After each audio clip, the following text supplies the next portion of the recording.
Bonjour mes amis, cette semaine, 3 sujets. Les journalistes qui trouvent jamais personne qui est contre la voie de contournement avec des arguments qui ont du bon sens, écoutez-moi. La fonction publique est un monstre qui se nourrit de lui-même. On coupe dans l'éducation, on coupe dans la santé, on coupe dans les services à la population. Je suis payé, moi, pour être incompétent. J'avais une belle gang de fonctionnaires à Québec au gros salaire qui se pognent le moine à pleine journée. Maintenant, Donald Trump. Hey, le gros épais. Il ne laisse personne indifférent. Ses commentaires sont directs et il n'a pas la langue de bois.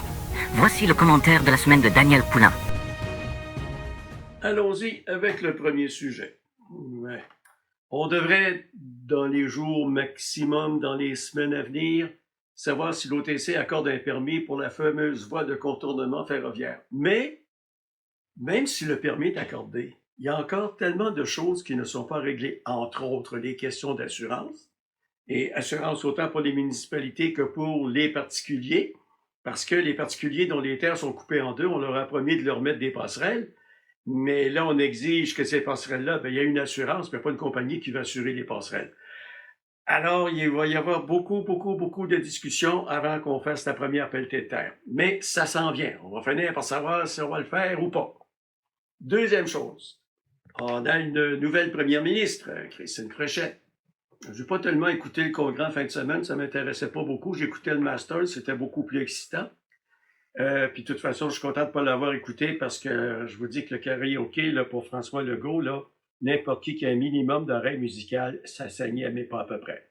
Mais enfin, elle a une méchante côte à remonter parce que ce matin, là, je vous parle le lundi, là, ce matin, Québec 125 donnait absolument aucun député à la CAQ. Elle se veut une députée de l'économie. Bon, l'économie à la François Legault, à la Pierre Fitzgibbon, ça voulait dire des millions et des millions à des grosses compagnies, des millions qu'on a coulés. Par contre, il y a eu de belles histoires dans des PME qui ont été aidées par le gouvernement, mais peut-être qu'on devrait mettre, Mme Fréchette, plus d'argent dans la PME québécoise que dans des multinationales qui finalement font faillite ou des compagnies québécoises qui partent en flèche avec des patrons qui se payent des salaires de 400 000 $, puis qu'au bout de 2 ans, ça tombe complètement. Alors, un petit conseil que je vous donne, Mme Fréchette, vous en faites ce que vous voudrez. Finalement, parlons de Donald Trump. Ce bonhomme-là, la fin de semaine dernière, a été vraiment... comment je vous dirais ça? Là? On a l'impression qu'il n'a plus l'impression de savoir où il s'en va lui-même. Là. Il a commencé par tomber sur la tomate de Tucker Carlson. Tucker Carlson, pour ceux qui ne le savent pas, c'est un ancien du réseau Fox, qui est un influenceur conservateur très écouté aux États-Unis. C'est une vedette du MAGA. Et lui-même, Tucker Carlson, à l'exemple de Marjorie Taylor Greene, commence à trouver que Trump n'est pas trop brillant dans ce qu'il fait. Alors, Donald Trump, la première chose qu'il fait, comme d'habitude, là, il a traité de tous les noms quelqu'un qui l'encensait il y a 6 mois. Et là, aujourd'hui, là, c'est le dernier des trous-ducs, c'est le dernier des imbéciles, il n'a jamais rien compris. Il a lancé un moment donné un message parce que là, il n'aime pas le pape. Vous savez que le pape est un Américain, pour ceux qui ne savent pas, c'est un Américain de Chicago. Et puis, le pape, samedi, a envoyé un message disant que les États-Unis étaient dans le champ dans ce qu'ils faisaient présentement et il appelait tout le monde à la paix. Réponse de Donald Trump, le pape, c'est un imbécile, il comprend rien, il ne sait même pas de quoi il parle. Le pape il a répondu dimanche matin, puis par la bouche de ses canaux, il en passe un papier.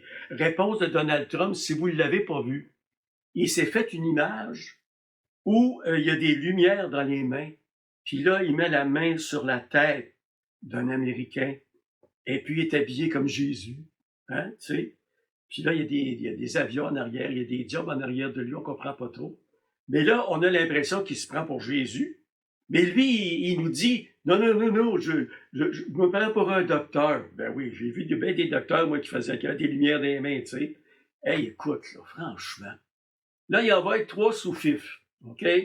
Son vice-président, qui n'est pas de lumière du Saint-Esprit. Son gendre, bon, il est là pour l'argent.